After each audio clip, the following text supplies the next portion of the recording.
Please welcome Senate Majority Leader Mitch McConnell.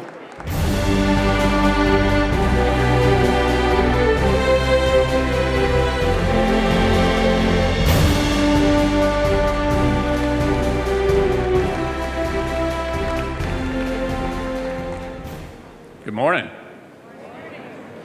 Good to be back again. Speaking at AIPAC is a real honor.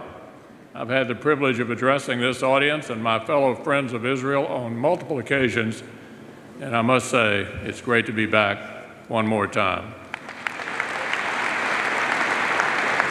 I want to add my congratulations to Dr. Mort Friedman as he begins what I am sure will be a distinguished tenure as president of this extraordinary organization.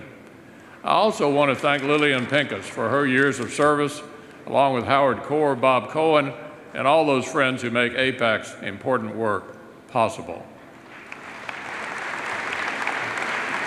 When I was here last March, the U.S.-Israel relationship had reached an important turning point. For 8 years, America had drawn down our forces, altered our purpose, and the consequences had become quite clear. And as our forces and forward presence were diminished, complex and lethal threats emerged. The civil war within Syria devolved into an epicenter of regional conflict. A split within al-Qaeda in Iraq spawned the terrorist army we know as ISIL. The intervention by Iran in support of Bashar al-Assad brought Hezbollah and Shia militias right to Israel's doorstep. Iran's regional ambitions were bolstered by a fatally flawed nuclear deal which gave international legitimacy to Iran's uranium enrichment program. Iran gained sanctions relief and worked aggressively to spread its influence through malign behavior and expansionism. Supreme Leader Khamenei's regime had become an even more menacing shadow behind destabilizing forces in Lebanon, Bahrain, Iraq, Saudi Arabia, and Yemen. The Obama administration's fealty to the nuclear deal spawned a reluctance to address Iran's regional ambitions. The notion that Sunni powers in the Middle East needed to learn to share the neighborhood with Iran created a void. And Iran was happy to exploit that void, menacing our ships and planes deployed to the Persian Gulf. All those failures stemmed from a central misunderstanding. For 8 years, the previous administration failed to lead as an ally.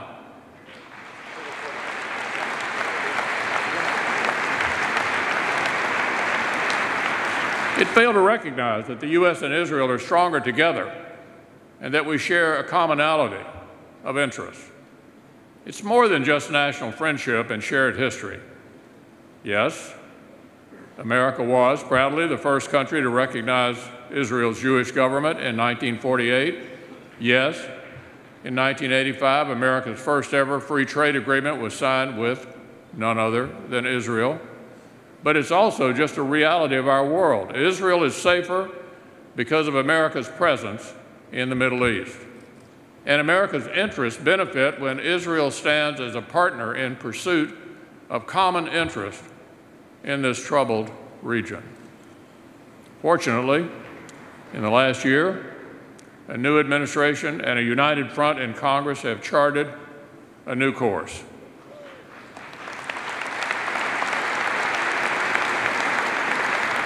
America is rebuilding our capabilities, our partnerships, and our will to do what the circumstances would require. Many of our regional partners are focused on Iran's aggressive policies and seeking America's support. But make no mistake, Israel will have the firm support of the United States diplomatically and militarily as befits this historic partnership.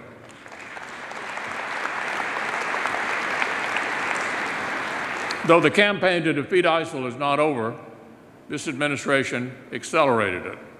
It began a genuine effort to rebuild America's armed forces, and Congress answered the call by ending the harmful spending caps that had forced our service members to do more with less.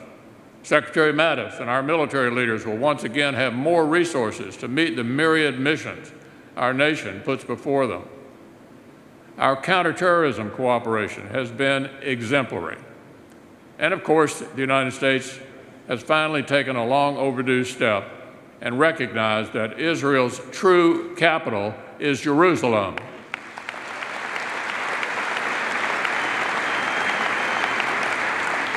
Jerusalem is Israel's capital, plain and simple.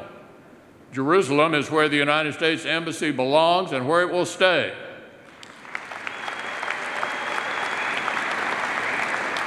And in just a few months, for the first time ever, that's exactly where it will be.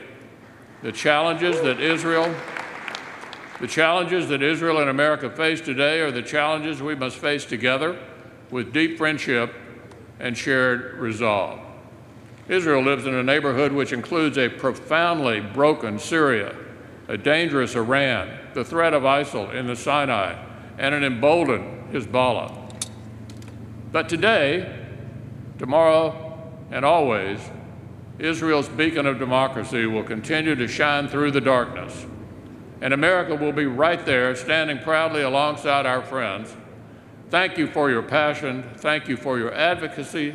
Thank you for not letting anyone forget the necessity of this time-tested partnership. Thank you very much, everyone.